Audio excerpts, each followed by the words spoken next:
All right, let's jump right into today's explainer. We're looking at one of the absolutely most beautiful and profound epics in the Hindu tradition, Gajendra Moksha. And look, this is way more than just some simple fable about animals.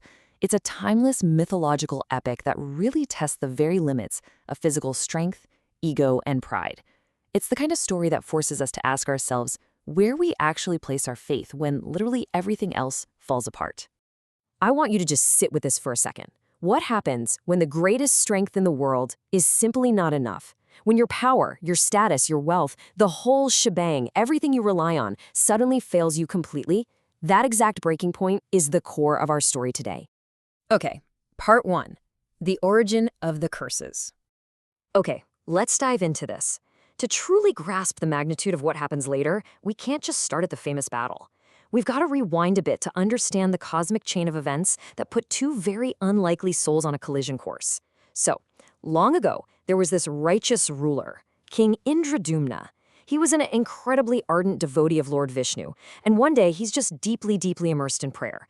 I mean, he's so completely absorbed in his meditation that he is entirely disconnected from the world around him. So disconnected, in fact, that when the notoriously fiery Sage Agastya arrives at the palace as a guest, the king doesn't even notice. Doesn't stand up, fails to welcome him entirely. Well, Sage Agastya did not take that lightly, at all. Mistaking the king's silent meditation for just blatant, outright arrogance, the insulted sage lashes out.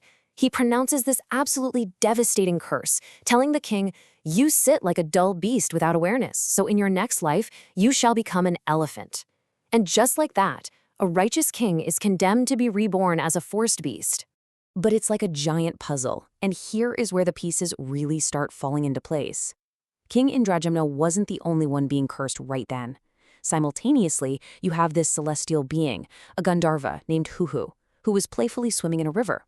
And he decides to pull what he thinks is the ultimate underwater prank by grabbing Sage Devala's leg. Yeah, that prank backfired spectacularly. The furious sage curses him, basically saying, "Since you want to behave like a crocodile, become one." Huhu is terrified, begs for mercy, and the sage softens just enough to promise the curse will only end when the Supreme Lord himself intervenes. So 2 different curses, 2 entirely different beings, both destined to meet. Moving on to part 2, the mighty Elephant King. Fast forward through the wheel of time, and those curses take physical root. Let's head over to the magnificent Trikuta mountain, where our cursed king begins his new life. King Indradyumna is reborn as Gajendra, and guys, he was no ordinary beast. He was massive. We're talking gleaming ivory tusks, a trumpet that shook the valleys, the undisputed lord of the elephants on this lush, beautiful mountain.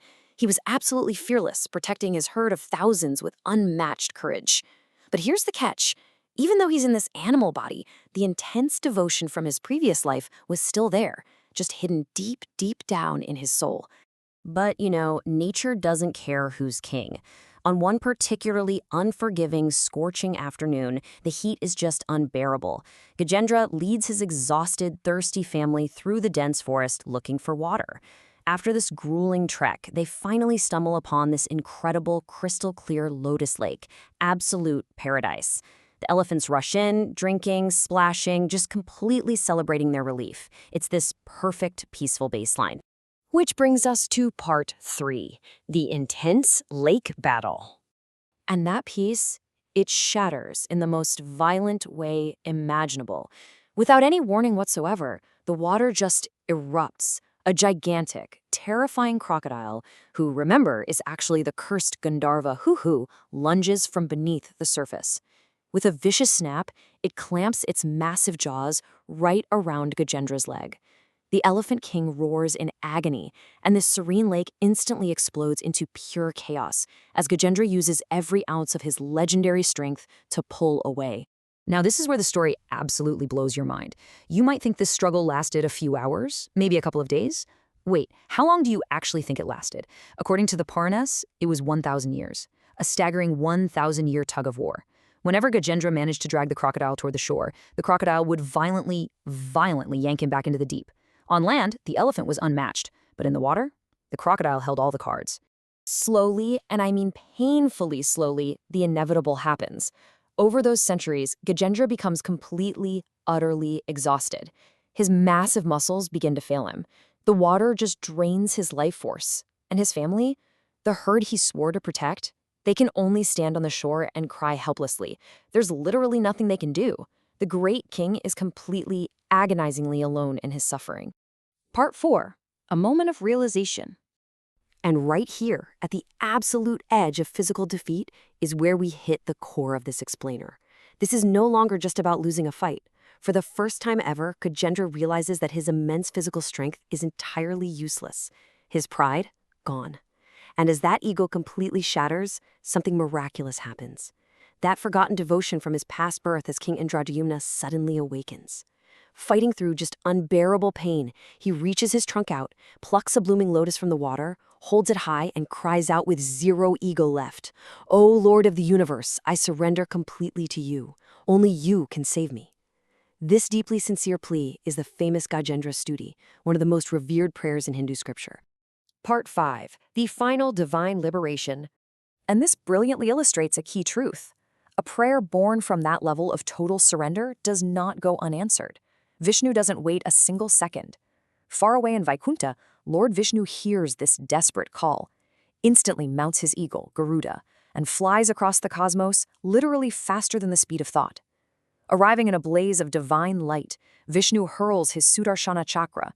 In a flash, the spinning disc slices through the crocodile, instantly breaking the curse and freeing Huhu, who just weeps with absolute gratitude.